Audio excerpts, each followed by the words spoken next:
کتنے آپ دیکھو گے دکان کھولے بیٹھا ہے، آپ سوچو گے کتنا بڑا مالدار ہوگا یہ، کتنا مال اس کی دکان پر ہے، اندر جا کے حال معلوم کرو گے تو خون کے آنسو رو رہا ہوگا، بتاوے گا کہ میری دکان اور مال سے زیادہ مجھ پر قرض ہے، دکان کی قیمت سے، مال کی قیمت سے زیادہ مجھ پر قرض ہے۔ آپ دیکھو حالات معلوم کرو لوگوں، سبب ہے مگر اس سبب کی قیمت سے زیادہ اس پر قرضہ ہے۔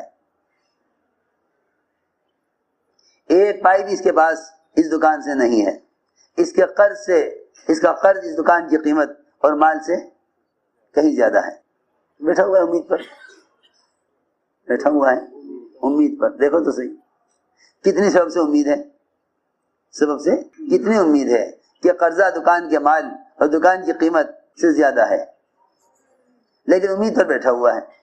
میں تمہیں کیا بتاؤں، آج کل مسلمان سے کہتا ہے کہ بھئی اسباب اختیار کرو، نا امید نہ ہو۔ نا امید تو غیر مسلم ہوتا ہے، نا امید تو غیر مسلم ہوتا ہے۔ آپ نا امید نہ ہو، اسباب اختیار کریں، نا امید نہ ہو۔ کیسی عجیب بات ہے، اللہ نے غیروں کے اطمینان کے لیے اسباب بنائے ہیں، اللہ نے غیروں کے اطمینان کے لیے اسباب بنائے ہیں۔ مسلمان انہی غیروں کے اسباب کے ذریعے سے مسلمان کو اطمینان دلا رہا ہے۔ کسی عجیب بات، مسلمان کو اطمینان دلا رہا ہے اسباب سے۔ نہیں نا امید نہ ہو، تمہارے پاس ایک دکان ہے، نا امید نہ ہو، امید رکھو۔ کیسی عجیب بات ہے، ساری امیدیں اعمال سے ہٹ کر اسباب پر آ گئی ہیں، ساری امیدیں اعمال سے ہٹ کر اسباب پر آ گئی ہیں۔ سبب ہو تو امید ہے، سبب نہ ہو تو کوئی امید نہیں ہے۔ حضرت فرماتے تھے اعمال سے امید کی ابتدا ساری کائنات کے اسباب کی انتہا کے بعد شروع ہوتی ہے۔ تو میں نے عرض کیا کہ اللہ کو کیا پیش کریں، سوال اس کا ہے، اللہ کو کیا پیش کریں، اللہ کو کیا پیش کریں، سبب پیش کریں یا عمل پیش کریں؟ بس یہ بات یاد رکھو، جس چیز پر یقین ہوگا وہ پیش کرے گا، جس چیز پر یقین ہوگا وہ اللہ کو پیش کرے گا، یہ یقینی بات ہے۔ اسباب والے اللہ کو اسباب پیش کریں گے اور دعا مانگیں گے۔ یہی وجہ ہے کہ لوگوں نے دعاؤں کو اسباب سے جوڑ لیا ہے، سبب اور دعا، حالانکہ سبب اور دعا کا کہیں جوڑ نہیں ہے، سبب اور دعا کا کہیں جوڑ نہیں ملے گا، سبب اور دعا کا کہیں جوڑ نہیں ملے گا، نہ صحابہ کی سیرت میں، نہ قرآن کی آیتوں میں، نہ صحابہ کی سیرت میں، نہ قرآن کی آیتوں میں۔ دعا اور اسباب کا جوڑ کہیں نہیں ملے گا، نہ صحابہ کی سیرت میں، نہ قرآن کی آیتوں میں، کہیں نہیں ملے گا۔ بلکہ جہاں بھی دیکھو گے وہاں دعائیں عبادات کے ساتھ ملیں گی، اسباب کے ساتھ نہیں، دعائیں ملیں گی عبادات کے ساتھ۔ ایاک نعبد و ایاک نستعین، استعانت دعا ہے، استعانت دعا ہے، اور اطاعت عبادت ہے۔ ایاک نعبد و ایاک نستعین، اللہ تیری اطاعت کرتے ہیں، تجھ سے مدد چاہتے ہیں۔ قرآن میں دعائیں ملیں گی عبادات کے ساتھ، ہم نے دعا کو جوڑا ہوا ہے اسباب کے ساتھ۔ جس چیز پر کوئی وعدہ نہیں اس کے ساتھ دعا کو نہیں جوڑا گیا، دعا کو جوڑا گیا ہے ان چیزوں کے ساتھ جن کے ساتھ وعدے ہیں۔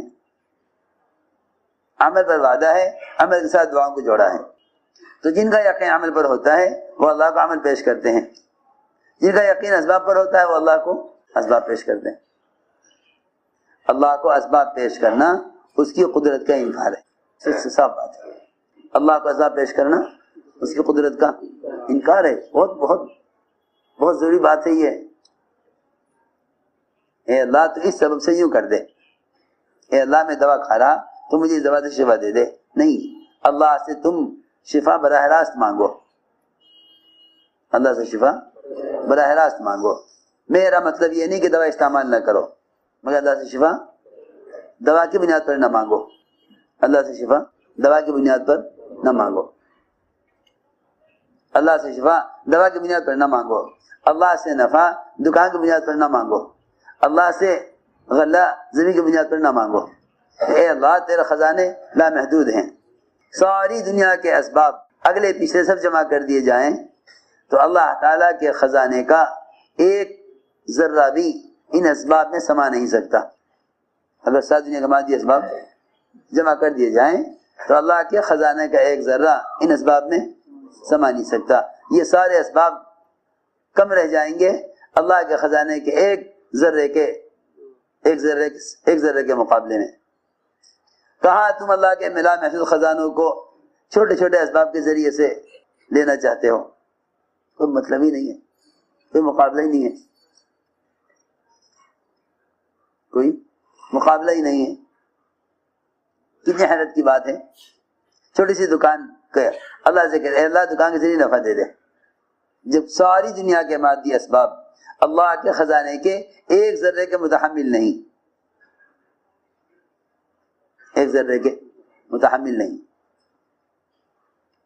تو پھر اللہ تعالیٰ کے خزانوں سے اسباب کے ذریعے فائدہ کیسے اٹھایا جا سکتا ہے؟ اس لیے میں نے عرض کیا کہ حضور اکرم صلی اللہ علیہ وسلم نے اپنے صحابہ کرام کو مادی شکلوں سے یقین کو ہٹا کر عمل کی طرف یقین کو پھیرا تھا، اس لیے وہ حالات میں اللہ کو عمل پیش کرتے تھے، اللہ کو مشورے نہیں دیتے تھے۔ اے اللہ اگر تو یوں کر دے تو پھر یوں ہو جاوے، ہاں یہ اے اللہ اگر برابر کی زمین بھی مجھے مل جاوے تو پھر میرا غلہ بڑھ جاوے۔ کیوں بھائی اللہ تعالیٰ کو اس کی کیا ضرورت ہے کہ وہ تیرا غلہ بڑھانے کے لیے زمین کو بڑھاوے؟ بھائی اللہ کو اس کی ضرورت ہے؟ تو 2 دکان کا 4 دکان کا اللہ سے مطالبہ کر رہا، یہ کیوں نہیں کہتا اے اللہ تو مجھے اسی دکان میں 4 دکانوں کے بقدر دے دے؟ جسے بھی تم دیکھو گے وہ اس کی دعاؤں سے ایسا اندازہ ہوگا کہ جیسے قدرت کو اللہ کی سبب کے ساتھ باندھے ہوئے ہیں۔ اسباب مقید ہیں، قدرت مطلق ہے، اسباب مقید، قدرت مطلق ہے۔ مطلق کو مقید کے ساتھ قید کرنا کتنی بڑی حماقت ہے۔ اب اللہ کو کیا پیش کریں؟ اس کو میں عرض کر رہا تھا کہ 3 آدمی غار میں پھنس گئے تھے، چٹان نے سرک کر راستہ ایسا بند کر دیا کہ موت کے سوا اور کوئی چیز سامنے نہیں تھی۔ یہ چٹان اتنی بڑی چٹان ہے جو کسی سے ہٹ نہیں سکتی۔ اے اللہ کسی فرشتے کو بھیج دے جو یہاں سے چٹان کو ہٹا دے، یہ بھی نہ ملا اس قصے میں، حالانکہ ملائکہ بڑی قدرت والے ہیں، اللہ نے طاقت دی ہے، مگر وہی بات ہے کہ سارے ملائکہ قدرت کے اللہ کے مقابلے میں سب ناکارہ ہیں، سب ناکارہ ہیں۔ جتنی محتاجگی ایک چیونٹی کی ہے جبرائیل کی بھی اتنی ہی محتاجگی ہے۔ جب محتاجگی میں دونوں برابر ہیں، جب محتاجگی میں دونوں برابر ہیں تو پھر تیرا کام جب چیونٹی سے نہیں ہو سکتا تو جبرائیل سے کیسے ہو جائے گا؟ سمجھ آ رہی بات؟ جب چیونٹی اور جبرائیل محتاجگی میں دونوں برابر ہیں تو پھر جب تیرا کام چیونٹی سے نہیں ہو سکتا تو جبرائیل سے کیسے ہو جائے گا؟ یہ تو اللہ سے یوں کہ اے اللہ تو فلاں فرشتہ کو بھیج کے میرے کام کرا دے۔ آپ دیکھو گے کہیں بھی انبیاء علیہ السلام کی دعاؤں میں فرشتوں کا مطالبہ یا ان سے مدد کا مطالبہ نہیں ملے گا۔ فرشتوں کا نزول 2 وجہ سے ہوتا تھا، یا تو صحابہ کے مجمع کو بڑھانے کے لیے، صحابہ کے مجمع کو بڑھانے کے لیے، یا جہاد کی فضیلت کے لیے، کہیں کہیں امام والے کی مدد کے لیے بھی آئے، کہیں امام والوں کی مدد کے لیے بھی آئے۔ لیکن اللہ رب العزت نے ملائکہ سے بھی مدد اس لیے کرائی ہے، ملائکہ سے مدد اس لیے کرائی ہے تاکہ امام والوں کا امتحان لے کہ اللہ نے کیا یا فرشتوں نے کیا، یہ لوگ کیا کہتے ہیں۔ ملائکہ سے مدد کا کرانا اللہ کی ضرورت نہیں ہے، بندوں کا امتحان ہے۔ ملائکہ سے مدد کرانا اللہ کی ضرورت نہیں ہے، بندوں کا امتحان ہے۔ یوں نہ کہا ایک زلزلہ لے آ اس پہاڑ میں، اسے سرک جاوے، یہ بھی ایک سبب تھا۔ فرشتے کو لے آ جس کو ہٹا دے۔ ان سب سے بڑھ کر جو قوت تھی وہ عمل کی قوت تھی۔ اے اللہ تینوں بیٹھ گئے سر جوڑ کر کہ بھئی تمہیں جس نے جو عمل کیا ہے، جس میں تمہارا بذات کوئی نفع نہیں تھا، صرف اللہ کی مخلوق کا نفع کے لیے تم نے کیا، وہ اللہ کے سامنے پیش کرو۔ آپ دیکھیں اس واقعے میں تینوں نے اپنا عمل پیش کیا۔ ایک نے معاملات میں احسان کا مزدور کے ساتھ، ایک نے معاشرے میں احسان کا اپنی سزا کی لڑکی کے ساتھ، ایک نے اخلاق میں احسان کا اپنے والدین کو دودھ پہلے پلایا بچوں سے، ساری رات اس کے پہلے کے کھڑا رہا۔ اے اللہ ہم نے معاملات میں، معاشرے میں، اخلاق میں، ان 3 لائنوں میں جو احسان کیا ہے دوسروں پر جن ہمارا کوئی فائدہ نہیں تھا، اے اللہ تو ان اعمال پہ چٹان کو ہٹا دے. یہ میں آپ سمجھانا چاہتا ہوں. اس قصے سے معلوم ہو جائے گا کہ ایسے حالات میں بھی اللہ تعالیٰ کو سبب پیش کیا جاتا ہے یا اللہ تعالیٰ کو عمل پیش کیا جاتا ہے. یہ تھی بات. جہاں کوئی سبب نہیں وہاں بھی اللہ سے یہ نہ کہا فلاں فلاں اسباب سے تو یہ کر دے. اس لیے معلوم ہو گیا کہ عمل کی قوت وہ تمام مادی اسباب سے کہیں زیادہ ہے. اس لیے میرے عزیز دوستو، میری ساری بات کا خلاصہ یہ تھا کہ اللہ تعالیٰ کو عمل پیش کرو، اللہ کو عمل پیش کرو، سبب نہیں. اللہ کو عمل پیش کرو، سبب نہیں. کیونکہ بات یہی ہے کہ قدرت وعدوں کے ساتھ ہے اور وعدے حکموں کے ساتھ ہیں. قدرت وعدوں کے ساتھ، وعدے حکموں کے ساتھ. اسباب کے ساتھ قدرت بھی نہیں ہے، وعدہ بھی نہیں ہے. اسباب کے ساتھ قدرت بھی نہیں ہے، وعدہ بھی نہیں ہے. یہ ہے یعنی دعوت کے ذریعے امت کو مادی اسباب سے نکال کر عمل کی قوت کی طرف لانا، مادی اسباب سے نکال کر عمل کی قوت پر لانا. یہ تھا اصل کام. اس لیے میرے دوستو عزیزو، یہ اصل دعوت ہے. اس لیے یہ دعوت ہے اصل اس لیے جتنے بھی حالات دنیا میں ہیں مسلمانوں پر، اس کی اصل بنیادی وجہ یہ ہے کہ سارا یعنی نظام مادے پر چل رہا ہے. سارا نظام مادے پر چل رہا.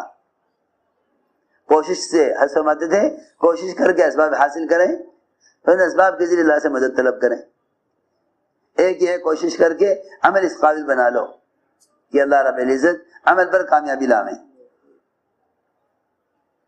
اس لیے کہتے ہیں کہ ایمان کے حلقوں میں بیٹھ کر اللہ کے وعدوں کو سنو تاکہ عمل ہمارا وعدوں کے یقین پر آوے، عمل وعدوں کے یقین پر آوے اور عمل علم پر آوے. کیونکہ جو اعمال جہالت سے کیے جائیں گے ان اعمال کے بھی اثرات ظاہر نہ ہوں گے. جو عمل قابل قبول نہیں ہے، جو عمل اللہ کے یہاں قابل قبول نہیں ہے، اس عمل پر وعدے پورے نہیں ہوں گے. اس عمل پر وعدوں کے پورا کرانے کے لیے اعمال کو قبول کرانا ہوگا.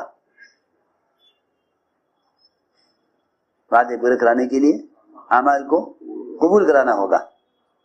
اعمال مردود ہو جاتے ہیں جہالت کی وجہ سے بھی. اعمال مردود ہو جاتے ہیں جہالت کی وجہ سے بھی.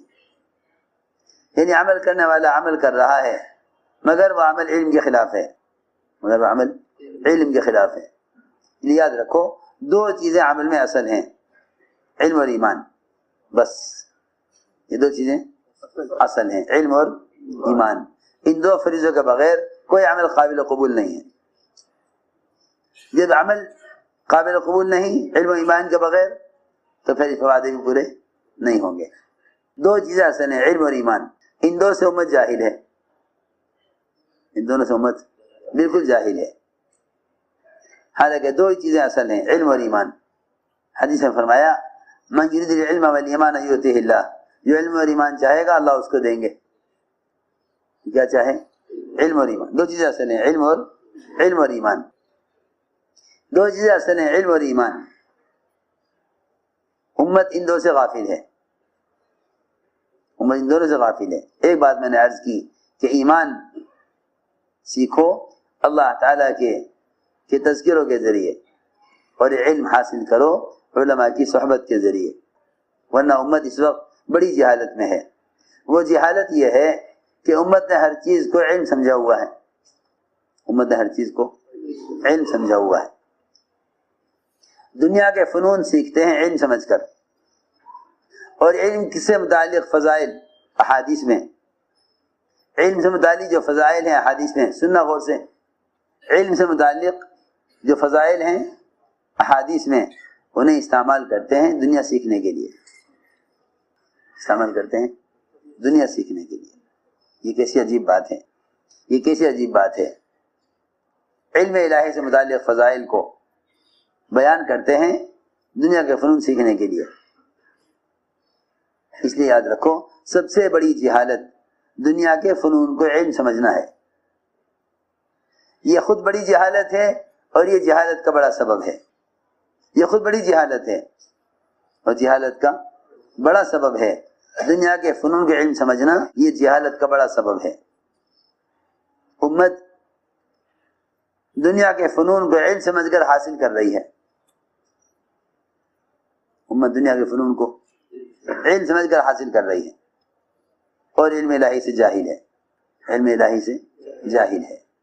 حالانکہ علم ہی وہ ہے، علم ہی وہ ہے جو اللہ تعالی ہم سے چاہتے ہیں محمد صلی اللہ علیہ وسلم کے طریقے پر، علم ہی وہی ہے۔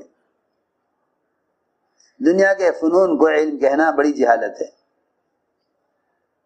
دنیا کے فنون کو علم کہنا بڑی جہالت ہے۔ دیکھو یاد رکھو، دنیا کے جو فنون ہیں، دنیا کے جو فنون ہیں وہ تو انسانوں کے تجربات ہیں، انسانوں کے تجربات ہیں، انسانوں کے تجربات ہیں۔ بہت سے انسان ہیں جنہوں نے مادی چیزوں میں تحقیق کی، ریسرچ کی، ان پر چیزوں کی خاصیتیں کھل گئیں، چیزوں کی